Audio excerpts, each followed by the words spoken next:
Mass maharajas mass జాతర. ఒక fan boy డైరెక్షన్‌లో 'రవణ' మూవీ అనగానే ఎక్సైట్ అయ్యా. ఫ్యాన్ బాయ్స్ ఇప్పటివరకు తీసిన ఫిల్మ్స్ అన్నీ హిట్టే. అలానే ఈ మూవీ మీద కూడా హిట్ అనే ఇంప్రెషన్ పెరిగింది. ఇక ఈ మాస్ జాతర గ్లింప్స్‌ని చూస్తే 'రవణ' లుక్స్ మెంటల్ ఎక్కించాయి. కానీ ఒక చోట భయమేసింది. అదే వింటేజ్ అనే పేరు చూడగానే. ఇప్పటివరకు వచ్చిన వింటేజ్ మూవీస్ అన్నీ ఓల్డ్ మూవీ రిఫరెన్సెస్ అన్ని వాడుకొని గట్టెక్కిన మూవీసే గానీ మనకు హైప్ ఎక్కించిన మూవీస్ అయితే రాలేదు.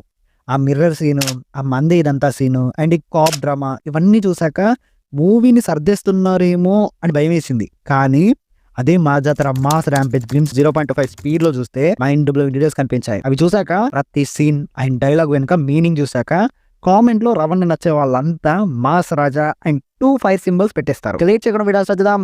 షో ముందుగా ఈ షాట్ చూస్తే రవణ వెదర్ ముందు రెడీ అవ్వడం చూడొచ్చు. ఎందుకు అంటే ముందు చెప్తా చూడండి. నెక్స్ట్ చూస్తే రవణ మీసం మిలేయడం చూడొచ్చు. ఇక్కడ కరెక్ట్ గా జూమ్ చేసి చూస్తే ఆర్పిఎఫ్ అని ఉండడం చూడొచ్చు. సో రవణ పోలీసే కానీ రైల్వే ప్రొటెక్షన్ ఫోర్స్ లో అని అర్థమవుతుంది. నెక్స్ట్ చూస్తే రవణ తినడం చూడొచ్చు. ఈ షాట్ కరెక్ట్ గా చూస్తే వీళ్ళని కొట్టడం చూడొచ్చు. ఇక్కడ కరెక్ట్ గా జూమ్ చేసి చూస్తే మటన్ ఇస్తారేసి ఉండడం చూడొచ్చు.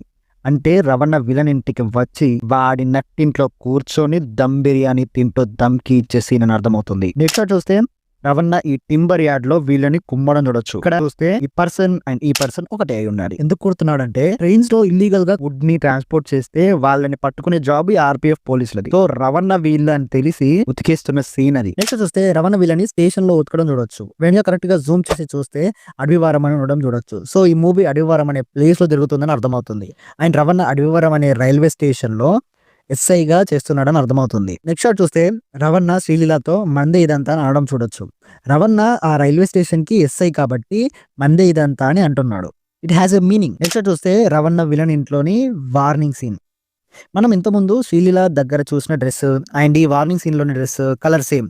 మేబీ శ్రీలీలని కలిసాక ఈ వార్నింగ్ సీన్ కంటిన్యూస్ అనుకుంటా. అదేమో రొమాంటిక్, ఇదేమో యాక్షన్ అంటారా? మధ్యలో విలన్ హీరోని అటాక్ చేస్తే శ్రీలీలకి ఏమైనా దెబ్బ తాకి ఉండాలి. మేబీ ఆ బ్లడ్ అదేనేమో. సో ప్రొఫెషనల్ థింగ్ ని పర్సనల్ దాకా వస్తుంది అని చెప్పేసి డైరెక్ట్ గా విలన్ ఇంటికే వెళ్ళాడు మన మాస్ మహారాజా. శ్రీలీల పర్సనల్ ఏంది బ్రో అంటారా? అంటే శ్రీలీల రవణకి అడవివారంకి రాకముందే తెలుసు. తను వస్తుందనే రవణ అద్దం ముందు అలా రెడీ అయింది. సో మనం అడవివారం రాకముందు స్టోరీ కూడా చూస్తామని అర్థమవుతుంది. బేసికల్లీ అడవివారంలో ఇల్లీగల్ గా ఆల్కహాల్, డ్రగ్స్ లాంటిది ఒరిస్సా నుండి ఇంపోర్ట్ చేసుకునే థింగ్స్ అనేవి నిజంగా జరిగాయి. సో జరుగుతాయి. సో ఇప్పుడు చూసే పర్సన్ మెయిన్ విలన్ కాదు, అసలు విలన్ ఉన్నాడు ఇంకా. అండ్ అసలైన మెయిన్ కాజ్ కూడా వేరే ఉండాలి. ఈ scene just story driving scene అయి ఉండాలి. అవన్నీ నెక్స్ట్ వీడియోలో చూద్దాము. బట్ ఈసారి రవణ మాస్ కాప్ అవతార్లో రైల్వే అనే కొత్త టచ్తో, మీనింగ్తో, సింక్తో చేసే వింటేజ్ సీన్స్ అండ్ డైలాగ్స్తో ఫుల్ మీల్స్ పెట్టబోతున్నాడు. Get ready guys. So that's guys. ఈ వీడియో లైక్ చేసి సబ్స్క్రైబ్ చేయండి. టాటా బై బై పోతున్నా.